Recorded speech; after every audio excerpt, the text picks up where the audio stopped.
Schools are one of the most dangerous places in America today. The United States has the worst educational system known to science. Somehow in America, 70% of 8th grade students are not proficient in reading and math. I need you to know America's in a literacy crisis, and they're not making a big enough deal about it. That's been done. In America, we have DARPA. They have the Avatar Project. Look that up, the Avatar Project. We won with poorly educated. I love the poorly educated. The system is fucking rigged. Schools. Welcome back to the channel, guys. Thank you all for tuning in. And as you can see from the title of the video, it's gonna be a little bit bizarre. Now, these are some of the things I've been thinking about over my years of traveling and just seeing different parts of the world, just being curious ever since I was a kid. And these are the things that's just been on my mind. And after I've been delving into it, learning more, doing more research of these interviews, it's been very alarming and, to be honest, quite disturbing. Now, a lot of these politicians and these world leaders, these tech moguls, these giants of industry, they believe that they are gods. They believe that they want to play God, and a part of what they want to do is alter God's creation. So a lot of them are taking upon themselves to improve the human race. Now, what does that mean? They want to install microchips, if they haven't done so already, but they want to install microchips into the human body to essentially improve the human race, because they want us to connect more with computers. Now, you probably have a ton of questions. First of all, why do we need this? Is this even necessary? Does the average person even thinking about communicating with computers or trying to make our lives easier by being more technologically synced to these machines? I don't know. But I think it's very interesting. A lot of these pioneers, such as Elon Musk, Bill Gates, Jeff Bezos, what's his name, Mark Zuckerberg. A lot of these people are very interested in improving the human race. There's a lot of conspiracies out there that people believe that these people are not even human. They have billions of dollars, but they know something. They know something about the human race. They know something about this planet that is going to change. And I would like to get to the bottom of this. I would like to share this with you guys so we can share our experiences, maybe come up with theories, or maybe you actually have proof like, hey, this right here is actually going on. But I want you guys to pay closely attention to something called the 2045 Avatar Project. Now, the Avatar movie and other movies like it gave us I want to say a little glimpse. I would say a deep dive into how a lot of these rich people, a lot of these politicians, apparently they have the technology or the science to transfer their consciousness from their bodies into another bodies. Because I'm sure you heard about it growing up. Like, your body is a temple. This is just a vessel, or we are spiritual beings having a human experience, and they've been able, according to them, to tap into human consciousness where they can transfer their spirit, their consciousness into another vessel, essentially attaining eternal life. And if you saw the Avatar movie, especially the second one, they went more into the story as to why human beings are on Pandora, why they're in these environments, why they're trying to get certain substances, because it stops aging or it slows down aging. These people are trying to attain eternal life. They've been cloning plants, cloning animals, cloning all types of stuff for our consumption, for their benefit. Now, the cloning stuff has already been around since the 1940s, since World War II, or maybe even before that, but that was the first time where the public knew about it. So a lot of these videos here that we are going to look at in this video is going to dive more into the science and the conspiracies and speak about what's happening and what's potentially going to happen to the human race. Because I'll be honest, guys, a lot of this stuff does not look good. And we as a people need to come together and spread the awareness to understand, because the way how we're walking around out here, you're hearing people saying NPCs and bots and all this stuff. There's a reason. All these terms don't just like pop out of the blue for no reason. We actually have walking NPCs and bots out here. And I'm pretty sure a lot of you that are in tune, that are spiritually sound, you can feel this. You can feel the lack of humanity. You can feel the disconnect in this world. And a lot of it has to do with these scientists trying to disassociate from the human race, trying to improve the human race, or have us become something else other than what God intended. And we're going to get to the bottom of this. Every bad habit that I learned in my life, smoking, alcohol, all of it I learned in high school. Schools are one of the most dangerous places in America today. You're seeing kids get bullied, they're getting beat up, they're getting introduced to ideas and concepts that are actually against your religious beliefs, your moral beliefs. I would just tell you, don't wait for another COVID to take your kids out of the school system. Don't be forced to do it. Do it because you want to do it. Do it because you want to increase the responsibility that you have with your children's education. Kids in America are behind 2 or maybe 3 grades now. We don't even compete on the world stage. We're short 300,000 teachers in America. Why? The teachers don't even like the school system they're in. When the teachers are leaving the system, you got to know the system is broken. Okay, I am not trying to fearmonger you, but I was an assistant principal, I was a middle school teacher, and I was a high school teacher. And I need you to know America is in a literacy crisis, and they're not making a big enough deal about it. Our children cannot read. Our children cannot read, let alone writing a paragraph, let alone comprehension. They cannot read. They do not know how to sound words out. They were not taught that. And if you're wondering, well, then why does my kid just keep getting passed on to the next grade? Because that's what they're doing now. They're not holding the children back. They're moving them on. They're graduating them, knowing that your child is illiterate. Our next change makers, our next lawmakers, our next voters cannot read. I beg of you, take the tablets and the cell phones away. Practice letter recognition and sounds and reading with your child, please. And I'm going to keep it a stack with you. They big. Let me tell you something. America has a secret weapon. That secret weapon is the H-1B. Without the H-1B, the scientific establishment of this country would collapse. Forget about Google. Forget about Silicon Valley. There would be no Silicon Valley without the H-1B. And you know what the H-1B is? It's the genius visa, okay?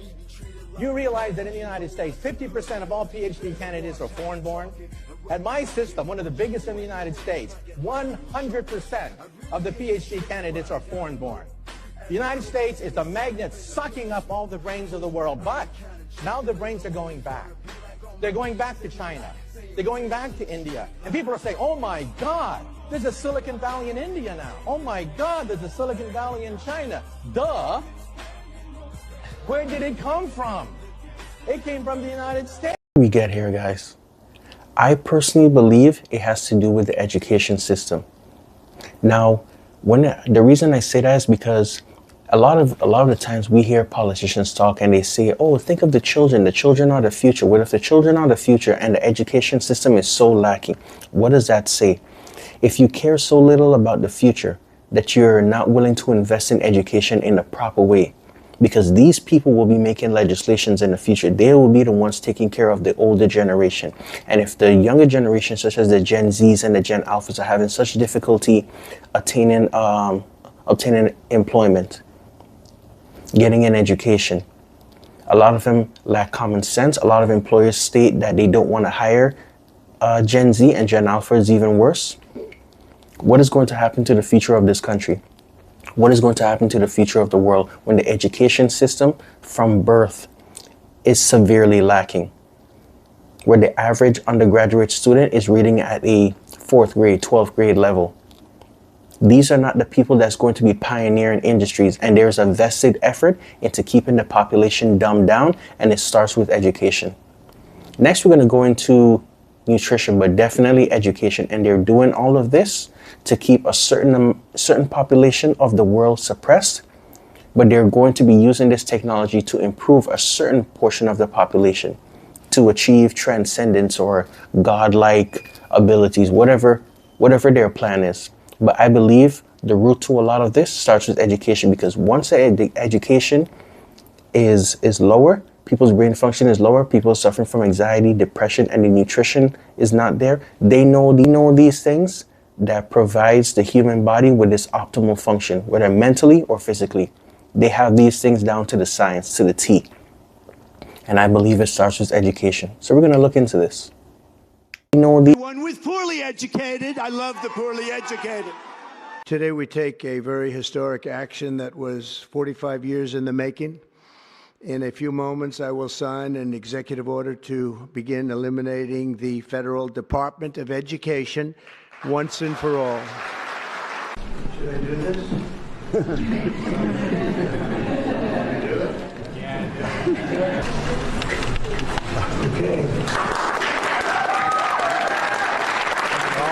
Millions of Americans will be impacted after 6 major programs were just removed from the Department of Education. First is the College Grant Program, which will directly impact Pell Grants, work study, and basically anyone who relies on financial aid to go to school. Second is the K-12 Grant Program, which affects funding for low-income schools, after-school programs, and teachers' pay.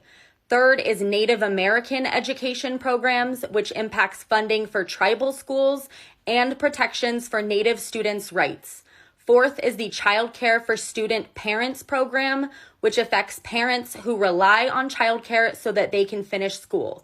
Fifth is the accreditation program, which impacts whether colleges stay accredited and whether degrees count. The final program is international education, which impacts study abroad and language programs. All 6 of these were split between 4 different government agencies that have nothing to do with education, meaning slower funding, weaker oversight, and more inequality between states. So I know I'm not the only one who realizes that ever since 2020, the world has been entirely different.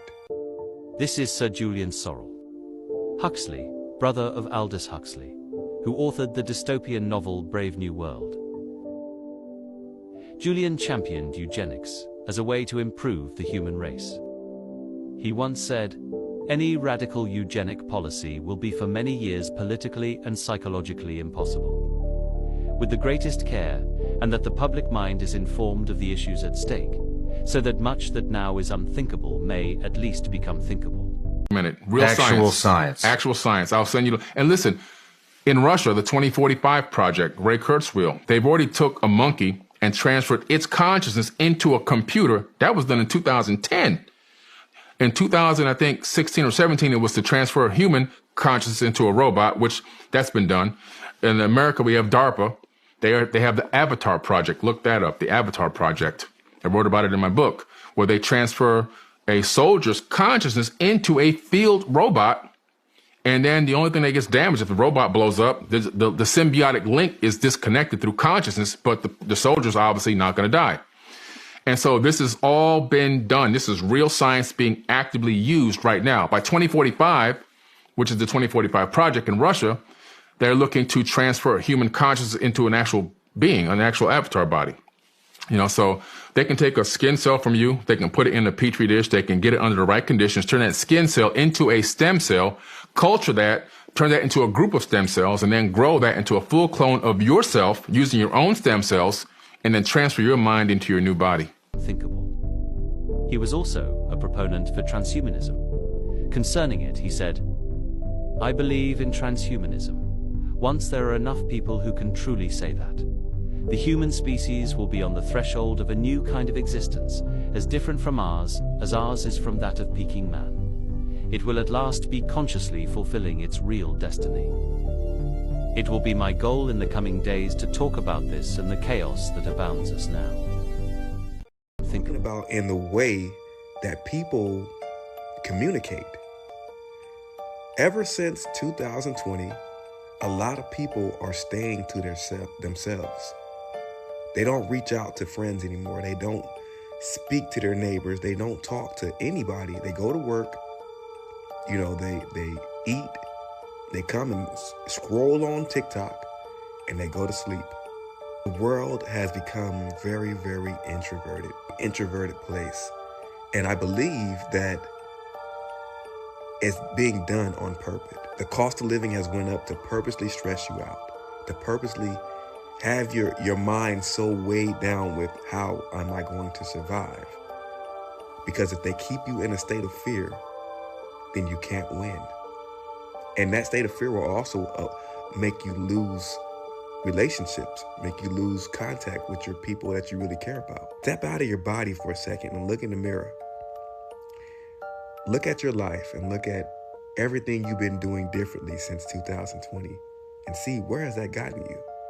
You have to get out of that mind frame and get back to your regular self, because I'm quite sure you weren't that person before 2020. You wasn't a person who didn't conversate and came home and sat there such in a low frequency because of what the world is trying to oppress you with. Get back to being a source of refreshment, a person who brings love and happiness to everyone who comes in contact with them. If we all get back to that frame of mind where we are optimistic about the future, we are a source of refreshment for our friends, family, and anyone who comes in contact with us, the world will be a better place. Insane, absolutely crazy stuff. Listen, I didn't believe it myself, but I had to do the research. But it's important to learn these things so we can keep our minds open, spread the awareness, and understand that we cannot be fooled again. Once the veil has been lifted, we have nowhere to go but up from here. But it starts by us coming together. I'm gonna say this in pretty much almost every video until we spread the message, because we need to see a change, because they have a plan. They've been sticking together for a long time. It doesn't matter if they're left, right, Democrat, Republican. It does not matter. It doesn't matter if you're in another country. All these world leaders are together. When they get at the United Nations, the Geneva Conventions, all of it, these people know what will happen to the world before it happens to anyone who is suffering or the people that are on the outside. It's a club, and we're not in it. Thank you guys for watching the video. I'll see you again in the next one. Peace.